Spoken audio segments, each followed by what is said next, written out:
وہ جوان جو ہی پروان چڑھا ان فوان شباب آیا تو اس کی پیشانی سجدے کے تقدس سے مالا مال ہو گئی، اس کی آنکھوں میں حیا اور شرم کے پہرے آ گئے، اس کے خیالوں میں پاکیزگی آ گئی، اس کی زندگی کے شب و روز نیکی کے ماحول میں بسر ہونے لگے، اس کی راتیں ذکر الہی میں، تلاوت کلام مجید میں اور دن یاد الہی میں روزے سے گزرنے لگے۔ وہ جوان جس کی جوانی اللہ کی عبادت میں گزری، کیونکہ جوانی اگر عبادت میں گزر گئی تو بڑھاپا تو پر نور ہے ہی ہے۔ سب سے مشکل مرحلہ زندگی کا جوانی کا ہے۔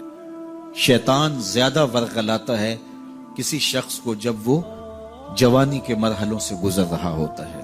تو جس کی جوانی خیریت کے ساتھ گزر گئی اور اس نے اپنی جوانی کے تقدس کو محفوظ رکھ کے منزل تک پہنچا لیا، اپنی عصمت کے جوہر کی حفاظت کی، اپنی آبرو کو لٹنے نہیں دیا، اپنی آنکھوں کی شرم و حیا پر پہرے بٹھائے اور آنکھ کو برباد نہیں ہونے دیا اور اپنی زندگی کے تقدس کا پہرا دیا، تو جو جوان اپنی جوانی کو خیریت کے ساتھ گزار گیا۔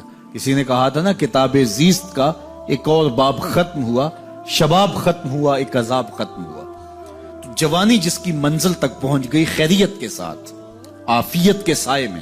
مشکل تو بڑا ہے جوانی کو منزل تک لے جانا، خیریت کے ساتھ، داغدار نہ ہونے دینا، جوانی کے تقدس کو رسوا نہ ہونے دینا، عصمت کے جوہر پہ کالک نہ لگنے دینا، خواہشات کو غالب نہ آنے دینا۔ آسان کام تو نہیں ہے، مشکل کام ہے، لیکن اگر کوئی مشکل کاٹ گیا، جوانی کے تھوڑے سے ایام میں گزار گیا۔ اللہ اکبر۔ حضرت شیخ خطلی کہتے ہیں، داتا گنج بخش علی حجویری علیہ رحمہ کے مرشد ہیں، الدنیا یوم ولنا فیہا صوم۔ وہ کہتے ہیں دنیا ایک دن ہے، ہم روزہ رکھ کے گزار رہے ہیں۔ تو روزہ رکھ کے سارا دن گزر ہی جاتا ہے، دوپہر بھی آتی ہے گزر جاتی ہے، اور عصر کا وقت بھی آتا ہے گزر جاتا ہے، کھانے کا وقت بھی آتا ہے، چائے کا وقت بھی آتا ہے، سب کچھ ہوتا ہے لیکن گزر جاتا ہے، افطار تک بندہ پہنچ جاتا ہے۔ جس نے زندگی روزے کی طرح گزار دی، جس نے جوانی روزہ رکھ کے گزار دی، خواہشات کو بے قابو نہیں ہونے دیا، مشکل کام تھا لیکن اس نے مشکل کام کر دکھایا۔ اجر کتنا بڑا ہے، سنیے اللہ کے محبوب کی زبان سے سنیے۔ حضور نے ارشاد فرمایا جو سید ابو ہریرہ کے ذریعے سے ہمارے تک پہنچا، فرمایا قیامت کے دن جب سورج کا رخ سیدھا ہوگا، زمین تانبے کی ہوگی، لوگ پسینے میں شرابور ہوں گے، کوئی ٹخنوں تک پسینے میں، کوئی گھٹنوں تک، کوئی کمر تک، کسی کو پسینے کی لگام دی جائے گی، اور وہ پسینہ ایسے نہیں ہوگا جس طرح یہ پسینہ ہے، اتنا گرم ہوگا۔ ابن رجب حنبلی کہتے ہیں اس پسینے کا ایک قطرہ اگر احد پہاڑ پہ ڈال دیا جائے تو وہ پگھل جائے، اتنا گرم ہوگا، بدبودار اتنا ہوگا، ایک قطرہ دنیا پہ ڈال دیا جائے، انسان کیا جانوروں کے دماغ بھی پھٹ جائیں، اس پسینے میں لوگ شرابور ہوں گے۔ لیکن جس نے اپنی جوانی کو عافیت سے گزارا ہوگا، کل قیامت کے دن جب کوئی سایہ نہیں ہوگا، اللہ اس جوان پر اپنے عرش کا ٹھنڈا سایہ عطا فرمائے۔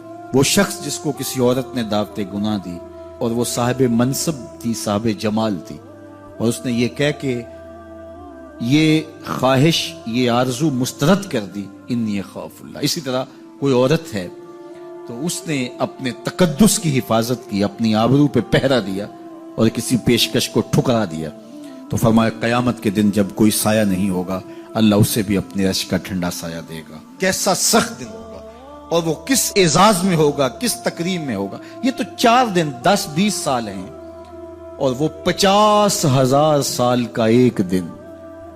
پھر اس کو اللہ کا شکر ادا کرنا ہوگا کہ اللہ تو نے کتنا کرم کیا میرے اوپر کہ میری جوانی خیریت اور عافیت سے گزری، اور آج اس کا تو کتنا بہتر صلہ مجھ کو دے رہا۔ انسان جب کوئی اچھی بات سنتا ہے تو انسان کی فطرت ہے کہ وہ آگے منتقل کرتا ہے۔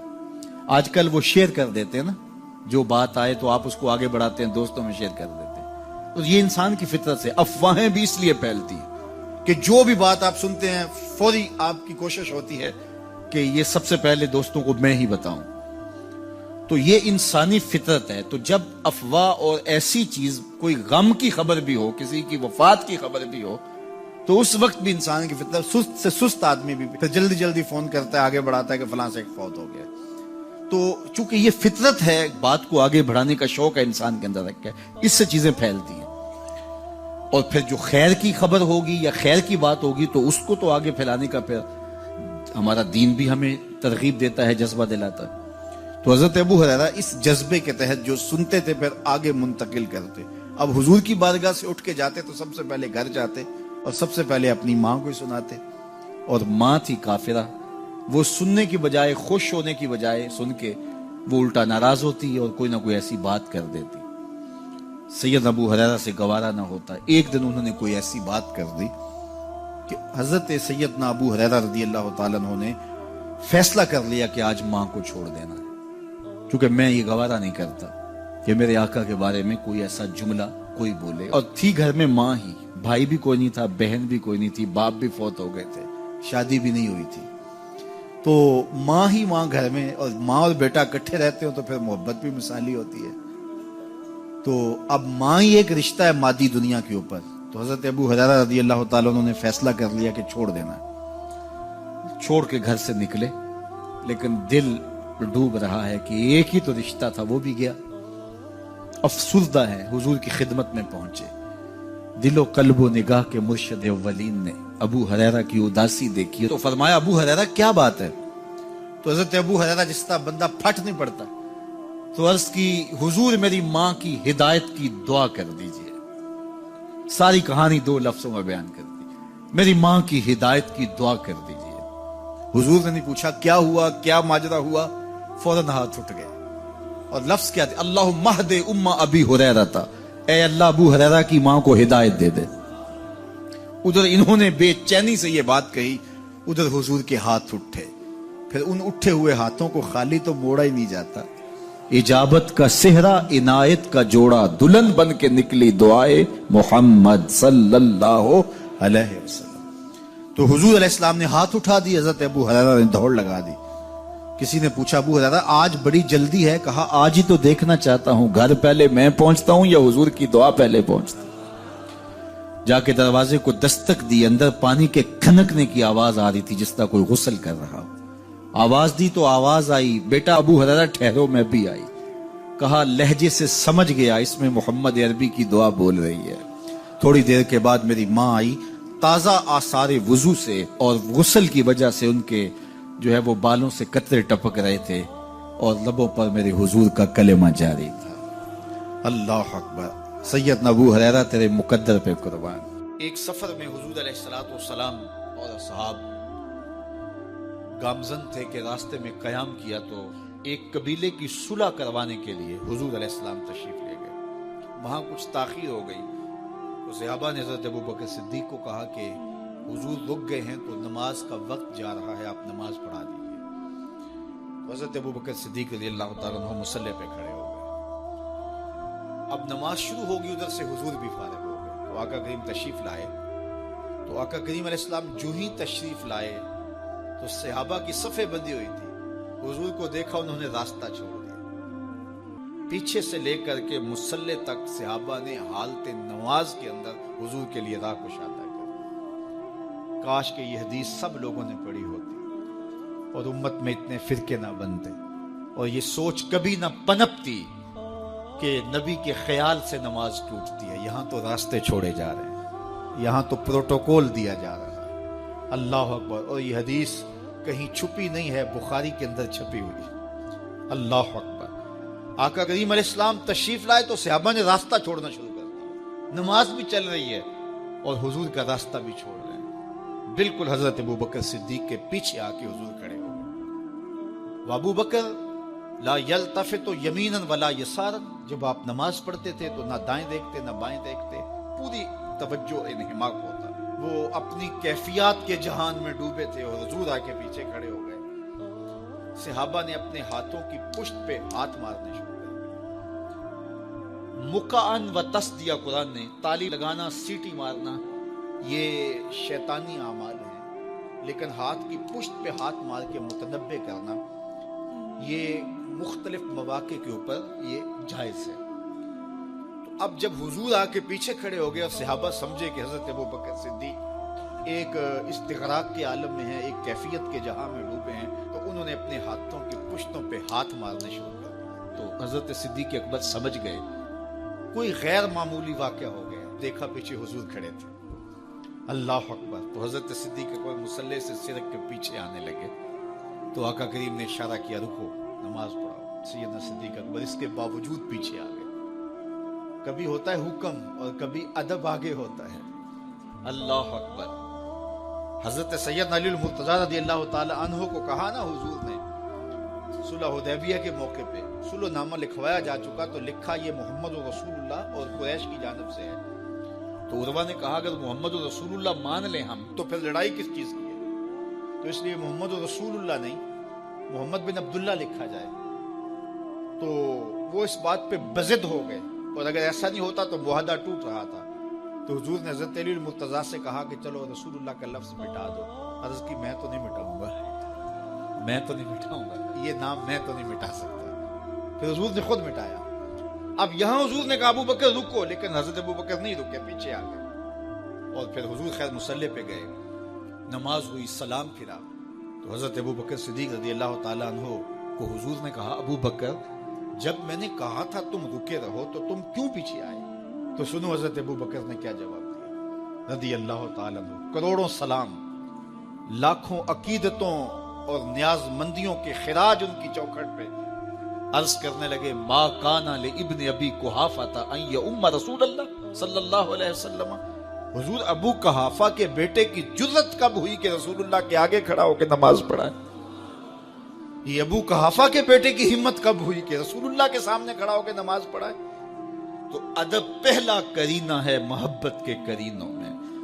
حضرت ابو بکر صدیق رضی اللہ تعالی عنہ نے اگر حضور علیہ الصلوۃ والسلام کی اطاعت اور حضور کی محبت ادب فرما برداری اور جانثاری کے انوکھے باب رقم کیے ہیں لیکن حضور نے بھی ان کو جو اعزازات دیے. ایک خاتون آئی مسئلہ پوچھنے. آقا کریم نے فرمایا پھر آ جانا.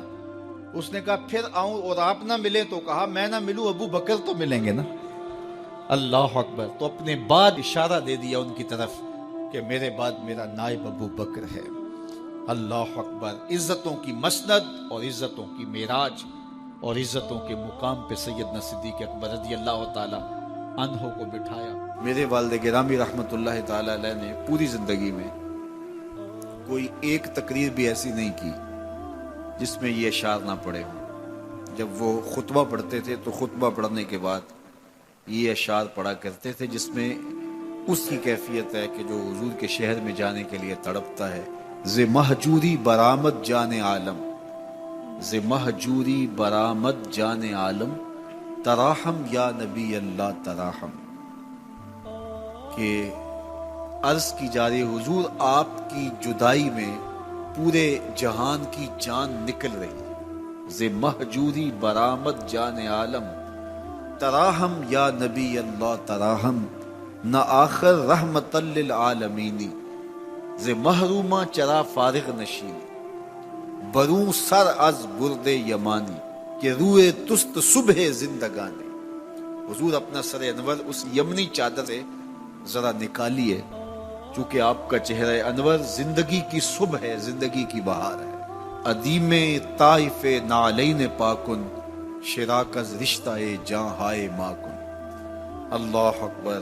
جامع علیہ رحمہ کا انداز کتنا دل آویز ہے. وہ کہتے ہیں حضور آپ طائف کے بنے ہوئے چمڑے کے جوتے پاؤں کی زینت بنائیں. آپ جوتے جو پہنے وہ طائف کا مشہور چمڑا ہو اور اس کے بنے ہوئے. شراک از رشتہ جاں ہائے ماکن اور اس کے اندر جو تسمے ڈالیں وہ جامی کی جان کے ڈالیں. جامی کے چمڑے کے نہیں جامی کی جان کے تسمے ان نالین میں ڈالیں جو آپ طائف کے بنے ہوئے نالین زیب تن کریں. وہ ایک شاعر کہتا ہے عربی کا کہ یا لیتنی کنتو تربت ایبتکم فلتسمت نعالک ذاک کدی.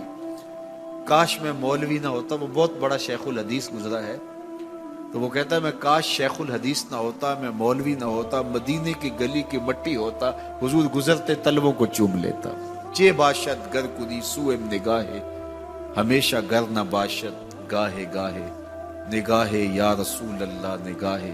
صد ہزاراں جبریل اندر بشر بہر حق سوئے غریبہ یک نظر، یا رسول اللہ انظر حالنا، یا حبیب اللہ اسما قالنا، اننی فی بحر غم مغرق خذ یدی ساحل لنا اشکالنا، یا صاحب الجمال و یا سید البشر من وجهک المنیر لقد نور القمر، لا يمکن الثناء کما کان حقہ بعد از خدا بزرگ توئی قصہ مختصر۔ ساری کہانی آ کے یہی ختم ہوتی ہے۔ تو یہ میری اور آپ کی سعادت مندی ہے۔ اللہ کی توفیق سے آپ کے لیے اور آپ میرے لیے محبت اور دعا کے جذبات رکھتے ہیں، اور ہم ایک دوسرے کے لیے دعا گو ہیں کہ آج میں حاضر ہوا ہوں اور آپ نے جو ہے وہ میرے لیے اپنی آنکھوں کی چمک اور محبت پیش کی ہے۔ اللہ یہ دن آپ کو بھی نصیب